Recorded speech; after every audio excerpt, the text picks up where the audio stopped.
So the kinetics is all about position, velocity, acceleration. That's where we introduce a whole lot of discussion on relative motion. So that might be like two airplanes are trying to fly in a pattern together to refuel each other. They care very strongly about how fast they are moving relative to each other. They don't actually care nearly as much as what their actual wind speed is. They just want to know whether or not they're going to collide. That's essentially what they're doing. And then the kinetics is all about why things move. So this is forces, this is free body diagrams, this is thrust, this is drag, this is things like that. And figuring out what our induced acceleration is, how fast it's going to end up going.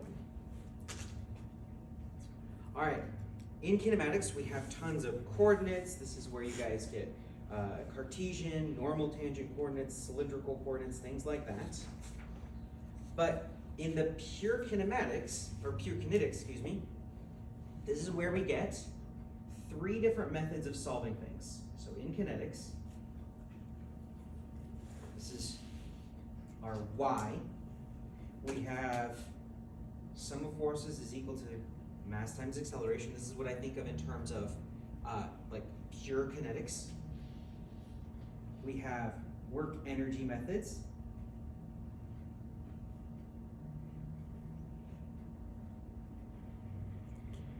And then we have impulse momentum methods.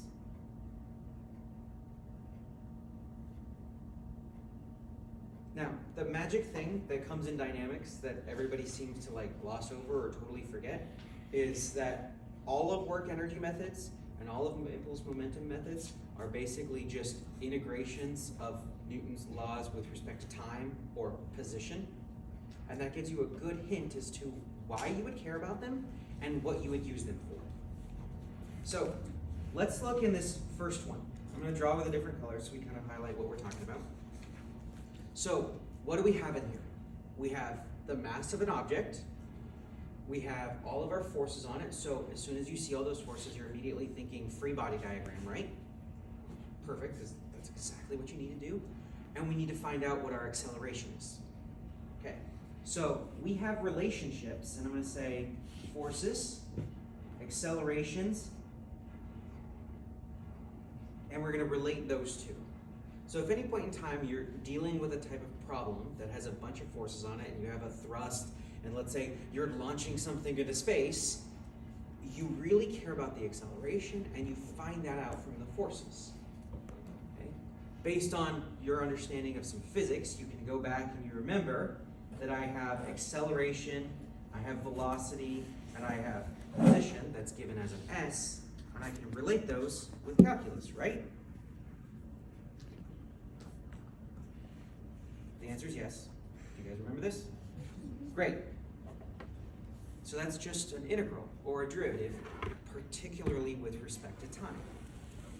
So it's an integral with respect to time, integral with respect to time, ddt, ddt. Okay. Now work energy, those types of problems were like the roller coaster. And we started out with some elevation, we let it go, and it ended with some velocity, and it went back up like this, and then we're basically evaluating that.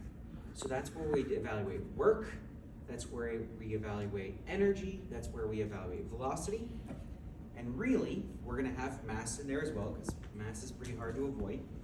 This is relating position and our velocity. And we're going to go back and forth between the two of those. So notice we have another form, and we no longer have acceleration in these expressions at all. But we have another type of problem-solving methodology that deals with positions, springs, gravitational potential energy, things like that, and relates it to velocity. Okay. So you guys, the form P1 plus T1 equals P2 plus T2. It's a little familiar from physics. You guys take physics 1, right? Great. And the first thing that you hope you do is you eliminate some of those by choosing a datum properly. And you eliminate about half the equation. You say my initial kinetic energy is 0, my final potential energy is 0, and now all you're saying is that all my initial potential energy goes into kinetic energy at the second stage, and you're good to go. You do something like mgh is equal to 1/2 mv squared. Now, the final method is dealing with impulse and momentum, and this is where we're dealing with forces, time, and velocity. So notice we don't have acceleration anymore, and we don't have our position, but now we have the forces and we have our velocity. The reason I'm introducing you to these type of structures is because you're going to start seeing some of these quick questions, and the key growth area in dynamics is as soon as you see the problem, instead of having prescribed equations, but to notice what types of things they're giving you, which will flag immediately what type of solution methodologies will give you a good shot of dealing with those problems. Okay? So as soon as you see, I've got forces, I've got times, and I got velocities, you've immediately eliminated pure kinetics, and you've immediately eliminated work energy, and so you know you can go right over to impulse momentum methods. Or as soon as they're saying, I have some forces on this object, I want to know my acceleration, you've just eliminated 2 full chapters out of your study guide to say, I want to deal with just Newton's second law, sum of forces is equal to mass times acceleration. I've got mass, that's slugs or kilograms. I've got forces, I can sum those very proficiently. I'm very confident you guys to be able to do that. And I just set it equal to a term that's in meters per second squared or feet per second squared. So categorizing these drastically narrows down the amount of information you would ever need to look at. All right. Dr. Davis. Yes. I remember that slugs were really weird. How did you convert from slugs to pounds with gravity? How does it So that's a great question. Slugs are weird. I'll grant you that. All right.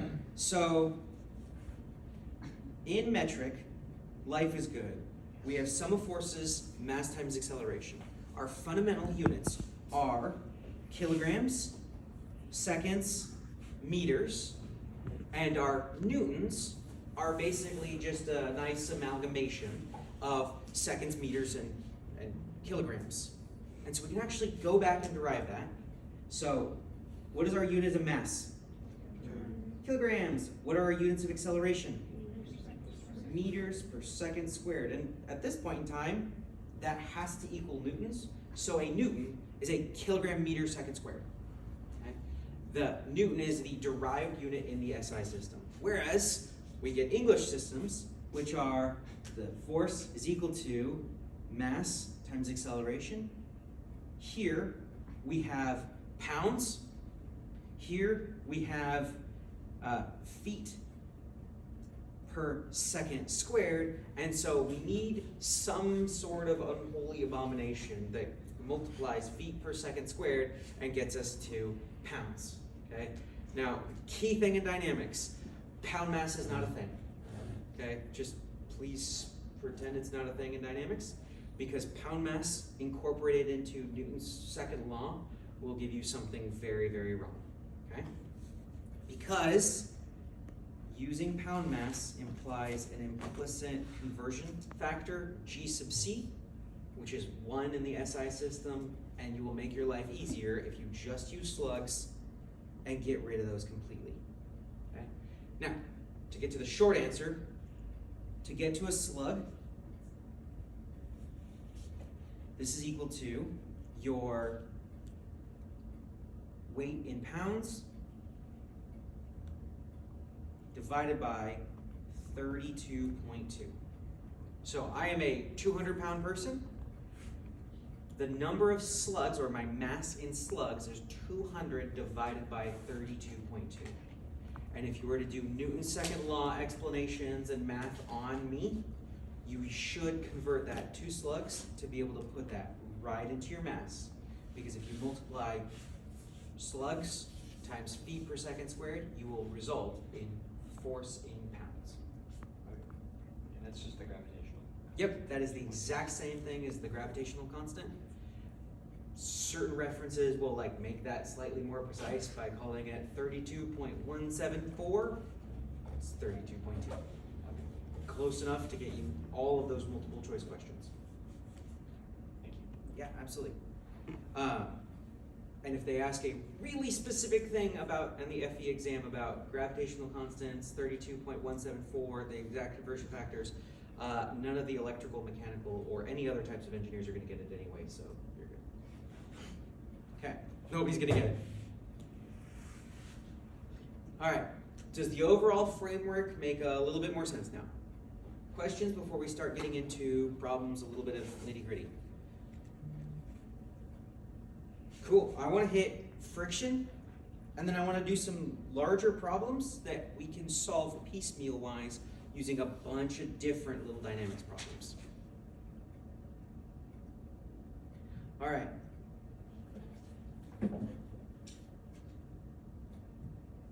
So, you guys have done statics, and so if you had a block on a ramp, that's fantastic, it has some angle phi, you're able to solve for what your normal force is. You're going to solve for the direction in x, so that would be the force along the ramp that friction has to have to keep that stationary, right? You guys do a little bit of statics and, friction and statics, right? Okay. Now, the problem is that is one type of friction. That's called static friction. It is well named because everything is static. Unfortunately, friction has this weird condition that when something is moving, your frictional coefficient changes. So there's a big difference between a static coefficient of friction and a dynamic coefficient of friction. The good part is the dynamic friction is way easier. So for this block, as we raise up our incline, the amount of static friction that you have that keeps that block up there has to change, right? Because all of your force directions, all your components of force change their directions. And so the static friction will actually rise up to a maximum value, whatever it can. However, dynamic friction or kinetic friction is always one single value. No matter what, it is the normal force times its friction coefficient, and that's it. And so that's going to look like a pretty steep drop off. You have your increase, increase, increase, and then it's going to drop, and then your value is always going to be equal to mu sub k times your normal force. And so that means once I start this block sliding, so I have no force on this, so there's no force applied to my water bottle, there's no friction force. Great. Then I apply a little bit of force, and the friction force is rising to meet the force on my finger. As soon as I break through, then I am in sliding friction, and the amount of force that I have to put in to match my kinetic friction is a lot less than that rising force that I had to overcome that. Okay? All right. So mu sub k is multiplied by n. There is no force balance to figure that out. If something is sliding, it is your kinetic friction times normal force.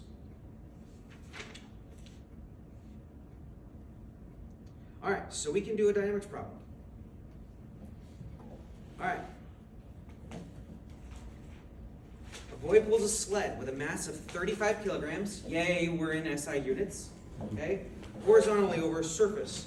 There's a dynamic coefficient of friction of 0.15. What is most nearly the force required for the boy to pull the sled? Okay, first, we don't panic because there's no static friction. But what is the problem telling you about what's going on? It's already moving. So the static friction is irrelevant unless this little boy stops. Okay? So let's go ahead and solve this. I'm going to use your whiteboard for a second. All right, let's doodle a really quick free body diagram. Great. I know there's some friction happening here. I know I'm pulling on it with some amount of force. I can call that a tension. That'll be nice. What is the weight of my object? Perfect. So the amount of load coming down, if I want the force, that's 35 kilograms by 9.81. And I'm pretty sure there's going to be a nice trap for us just in case we accidentally put 32.2. And I think the way the FEs write that is, if you put 32.2 in there, that answer is gonna be up there. Okay? All right, so can someone with a calculator do 35 times 9.81 for me? Okay, so that is equal to 343.4. Okay? All right, now, are there any other forces in the horizontal direction acting on this object? Did I miss any? Okay, so I got my tension force, perfect. You got the friction force. Yep, and I should label that for my own edification. Yeah, so that's the normal force to balance that out. All right, how do I calculate the magnitude of my friction force? Because if I know the magnitude of this friction force, then I know exactly what T is, because really, that's all I need to gently pull something along down on a slope, or down the road. Because I'm not accelerating, I don't need some sort of like extra thrust to get me going faster and faster. So all this is a force balance where T has to equal friction, which I calculate by taking my kinetic friction multiplied by my normal force. All right, so what do I get? So 0.15 times my 343.4, and you said 53? 51.5. All right, what answer do we use? 52. It's B. The answer is B. Questions? Comments, concerns? It's less scary than I remember in physics 1. Literally everything is scary in physics 1. I think is the rule for like, I'm slightly surprised that professors aren't like randomly jump scaring students. Because With Dr. Ball, there's always Especially front row. I mean, I mean all respect. Physics 1 is scary. No amount of like professors being really nice makes physics 1 not like, great, here's just about all the sum total of scientific knowledge, and let's try to do it to you in a semester. Oh, by the way, you're getting used to being at a new university and adulting for the first time, and so that's why it feels like you're riding a dumpster fire down a mountain. Another dynamics problem. That would be a good dynamics problem. would. You're constantly using math. No, but how many different All right, the razor blade. that's fantastic. Let's do another one. All right. So, a man weighs himself twice in an elevator, as you do, you know, just riding on an elevator on a scale. This is like Friday. All right.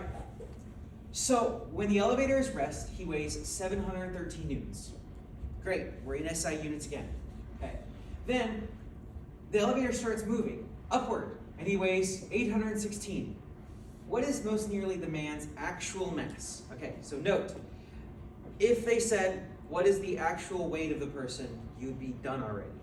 Because what is the weight of this person? 713, because he's sitting at rest, not accelerating upward. Okay? Because frankly, if you introduce extra accelerations like riding an elevator or speeding up in an elevator, you're going to get a difference in the reading on the scale, because the scale is needing to push more, because the scale is being forced to accelerate up in the elevator, and the scale has to push you up at a faster rate through the elevator. Now, you should get the exact same force as you're just like steadily sitting in the elevator, but you got this different reading. So, if we have F equals MA, okay, and newtons of 713 is our force, and our acceleration is, what's your acceleration that you're experiencing right now? You're in 9.81. All right. What's the mass? Solve. 73. Okay? 73. And let's go through and see that the answer is, once again, B. Great. So what they've done is they basically just did a red herring to make sure that you don't get distracted with, like, just because you got a different reading, the man's mass did not magically change. He was standing on a scale. Then some stuff happened. He was still the same person, even though stuff was happening. Okay. You're probably right. All right. I want to do some more problems for you that I custom baked. And so each one of these are a little bit bigger, but I'm going to walk you through them. All right. So first, I'm not going to use a whiteboard marker on my computer. That was about to be really fun. All right. So moments of inertia end up coming up a lot in what I saw and I reviewed for you guys' FE. So the moment of inertia, just like the sum of forces is equal to the mass times the acceleration, you can do the exact same thing for rotation. So it's actually the sum of moments is equal to I times alpha.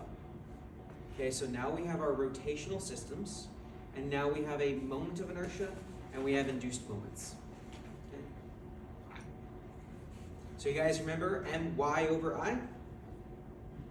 You have to remember my over I? Perfect.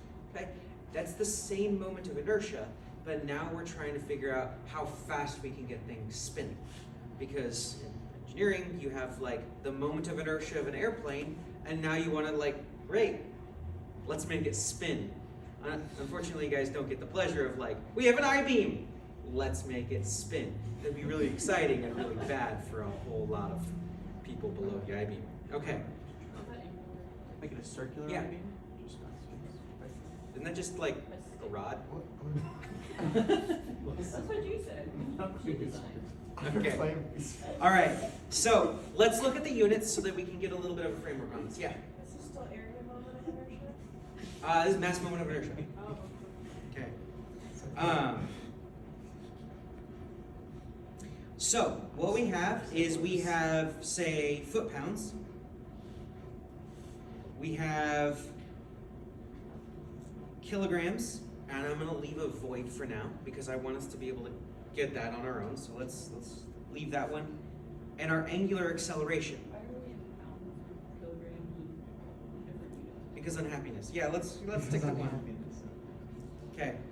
So let's say Newton meters. Let's make it a little more intuitive. Okay. Alpha is given to us in radians per second squared. Okay. So the common like vernacular version of this would be revolutions per minute that we need to convert over to radians so that our actual math works out. All right.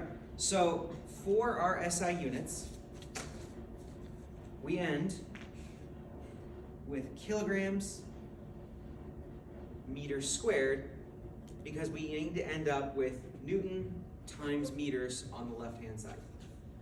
Okay? So there's nice tables for how to calculate mass moment of inertia for all of your objects. They're probably not going to do that unless they're asking you just a single, what is the mass moment of inertia on this problem, in which case you find the similar shape, plug in your numbers based on your geometry, and go from there. That's your mass moment of inertia. What you do need to have is something called the radius of gyration. That ended up coming up in the FE review terminology that I saw a bunch. And so the relationship to relate your mass moment of inertia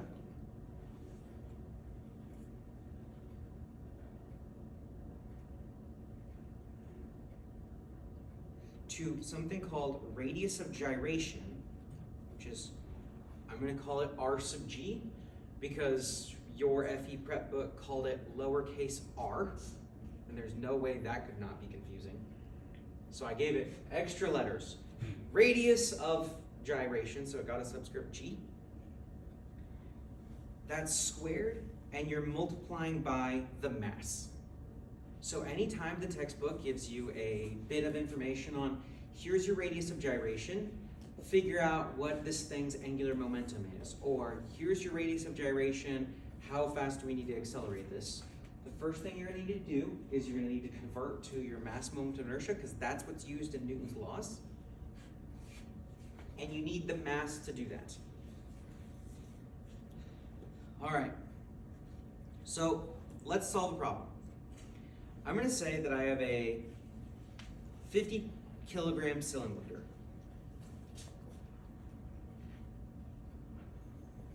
Hooray for me. And my radius is equal to 0.5 meters. Okay, so it's kind of short and squat for it to weigh that much. And my mass moment of inertia is equal to 1/2 times my mass times my radius squared. And this quite literally comes from one of your FE manuals, where it gives you a shape that's gonna look something like this, but actually like a cylinder though. Nope, that was terrible.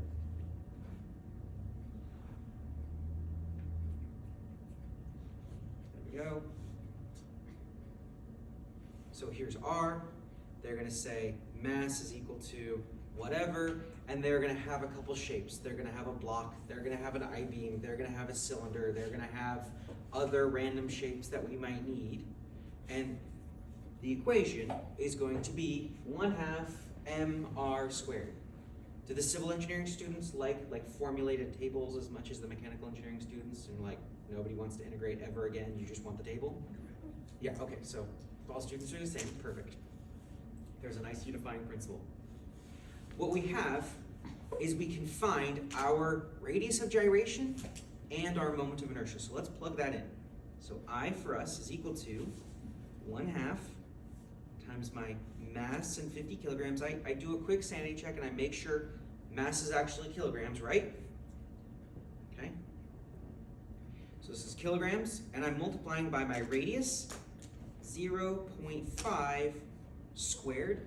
And the trickiest part of this is my units, because they could just as easily have given us millimeters or centimeters or something else, and I need to put things into my fundamental units: meters, seconds, kilograms, or if I'm in English units, I have pound force, I have feet, and I have seconds. That's where we get tripped up on these dynamics problems. When they're asking fundamentals, they want to make sure you understand the fundamentals, and the most fundamental thing of the fundamental things is units. All right, so our value ends up being 6.25 kilogram meters squared. So it has units that are just as intuitive as, area moment of inertia. All right, and if I wanted to find out what my radius of gyration is, I use my equation. I have R sub g squared is equal to, now I'm going to divide my I by my M, do a little bit more algebraic manipulation.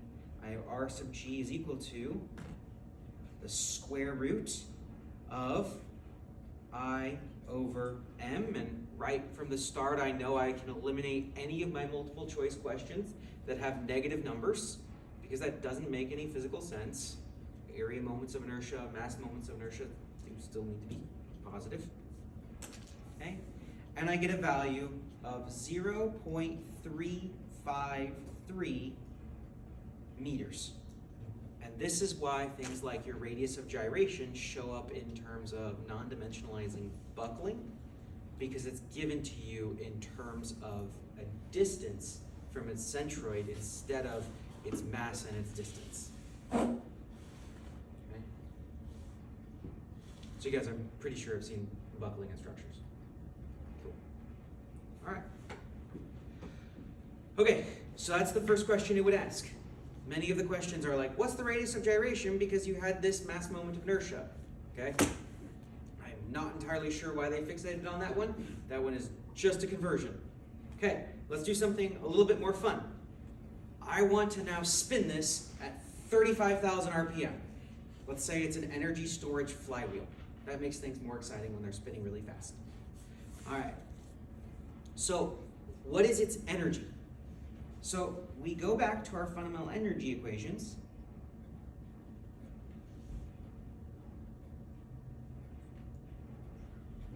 And we have things like our energy is 1/2 mv squared. But we need to recognize this as kind of a red flag. This is a very useful equation. It describes the energy. It describes the energy of motion. But we're dealing with an angular problem. We're dealing with its rotation, not its linear translation. So we need to immediately look for something that looks very similar. And they always have the same form. It'll be 1/2 I omega squared, where this is what we've been dealing with for a few minutes now. And omega is our radians per second. This is an angular velocity. All right, now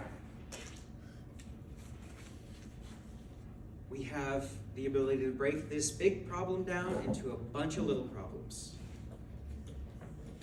What do we do to go from 0 to 35,000 RPM? If you want to change your velocity, what do you have to do? You have to accelerate. All right, now, the best way to accelerate something without destroying all of your products is to do it at a constant rate. Okay? Remember that? Like, does constant acceleration flag a big, familiar, warm fuzzy in your heart from Physics 1? Because it should, because the alternative was absolutely terrible. Okay? It was doing all of the integration by hand. Okay? Which we'd rather not do. So in each one of your FE review books, there's the constant acceleration equations. Those are really useful for trajectories. Those are really useful for simple dynamics problems. And so as the result, they become really great fodder for all of your FE preps and all of your FE reviews and all of your FE tests. So our constant acceleration equations are that A of t is equal to A naught. So a constant acceleration. What is our most common constant acceleration? Gravity. Choose your unit system. That's exactly the acceleration that you have in every trajectory problem. So if we're trying to figure out what our time duration is as I throw this up and then I catch it down, that's a constant acceleration equation that I'm solving for time. So we have A sub t is equal to A naught, and V of t is equal to A naught t minus t naught plus my initial velocity. I have my position, S of t, which is equal to A naught times t minus t naught squared. This is all divided by 2 plus V naught t minus t naught plus my initial position. Or I can do V squared is equal to V naught squared plus 2 times my acceleration of gravity usually, or it's a constant acceleration. Okay, so now, just like all my dynamics problems, I have kind of a set of equations. I'm going to figure out what type of stuff am I actually asking for. So right from here, I have 3 equations.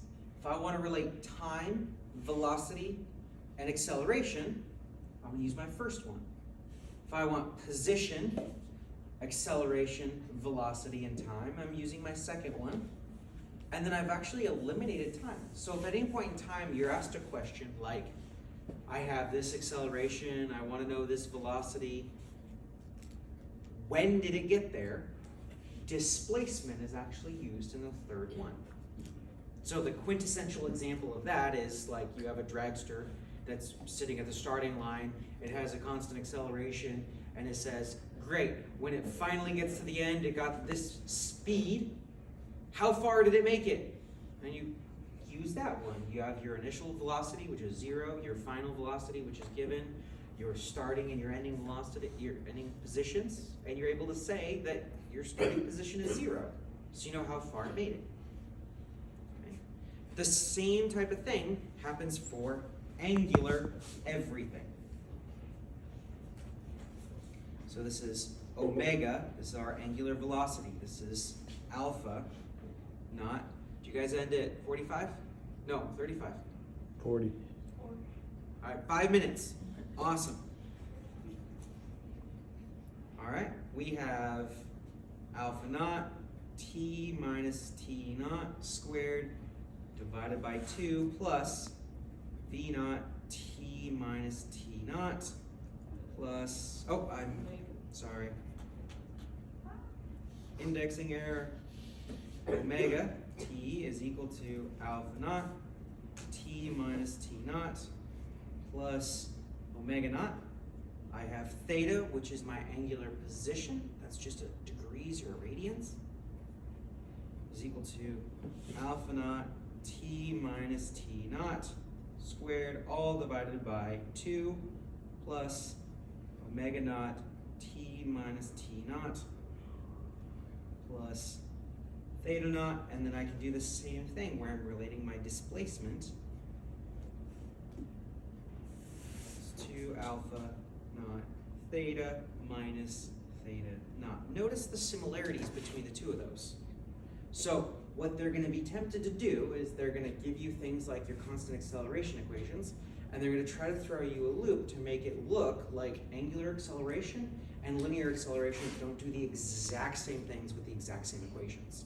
In fact, if you got a note sheet and you had one of those, you could just have the other one, because what's your angular position? Theta. What's your angular velocity? Omega. And what's your angular acceleration? Alpha. You just swap those variables and the equations are the same, but your FE review manual gives you like 2 full pages of explanation to show you the distinction. We do the exact same thing. Okay, so anytime you have constant forces, if you remember, the sum of forces is equal to mass times acceleration. All right, there are 3 things that can change in this problem. What are they? It's not the sum. Yep, all of the other stuff. So your forces can change, your mass can change, your acceleration can change, okay? Your civil engineers taking a FE exam, I would foresee the likelihood that they ask you a changing mass problem on a dynamics question is very, very low, okay? So your force can change or your acceleration can change, okay? And those two are typically gonna be coupled. So anytime we see a problem that looks like this, in standard gravity, a block A exerts a force of 10,000 newtons and block B exerts a force of 7,500 newtons. Both blocks are initially held stationary. A, you have a 0 position, you have a 0 initial velocity. Most of your equations just boiled down to really nice. There is no friction, even nicer, and the pulleys have no mass. Cool. Okay. Block A has an acceleration of 1.4 meters per second squared once the blocks are released. Okay. What is most nearly the velocity of the block 2.5 seconds after release? So, thinking about first, we have to decide whether or not we get to use our beloved, I'm exaggerating here, constant acceleration equations. Okay. Do any of the masses change? Nope. Okay, that problem would stink. Okay. Do any of the forces change? Or do we still have a 10,000 Newton and a 7,500 Newton block? Okay, they're the same. So our forces are all the same, our mass is all the same, and so that means, what about our acceleration? It has to be constant throughout this process because there's nothing that would drive a totally changing value. And so, now, if we go back, we have our constant acceleration equations. Now life is good. Did we have something that could relate position, or what are they asking for? Velocity. They want velocity, all right? And they wanted something with respect to time. Do you have an equation that relates a constant acceleration and a velocity and a time? Yeah, which one is it? It's the second one. It's v of t is equal to my acceleration that was given to me, t minus t naught plus my initial velocity. Now, You're the engineers in this problem, you can make your life really easy. What's your initial velocity? 0. Get rid of that. What's your initial time? 0. Life is good. And so, they want to know what V of t is after 1.4 meters per second squared times a certain amount of time, which is 2.5 seconds. What is that multiplication? What was it? 3.5. Okay. All right. And so, right from the start, they can also get you with your units. And so if you have 1.4 meters per second squared and 2.5 seconds, we should lose this, lose our square, and we should end up with the terms of velocity, which is meters per second. And I think I am over time for you guys, but I want to answer questions. If you have any, I'll stick around for a few minutes. Questions, comments, concerns? Yeah. What's with the buckling? Water people don't do that, as far as I remember. Oh, They touch it for about 3 minutes. You Soft call hand. them water. so buckling is not great. Looking for plastic. You know your mom's yardstick, okay? Do you by chance happen to have a yardstick here? Nope. In the civil life We have some thin, long sticks in there. Yeah, but I'll get myself killed if I try to buckle one of those. So if you remember a yardstick, they have a really skinny side, and as you push down on them from the top, they will tend to bow out the sides. What buckling is it's trying to quantify elastic instability, because eventually you'll push it far enough that the internal properties of the material cannot restore them back to the original configuration, and the easier path for them is to shoot out the side. So this is why careful effort is placed into beam construction and great, there's always going to be a weak direction, there's always going to be a strong direction. Maybe point the strong direction towards all the people and all of the weak directions not towards the people. Same type of thing goes for any sort of structural analysis and mechanical. You can yield something, or it doesn't matter if yielding occurs because it just snapped in half. You have problems. Remember in structural when we tested the beams and then we flipped them the other way and they were deflected a little bit less? Depending on which way you oriented it, that's what that is. All right. That was loud. That's good.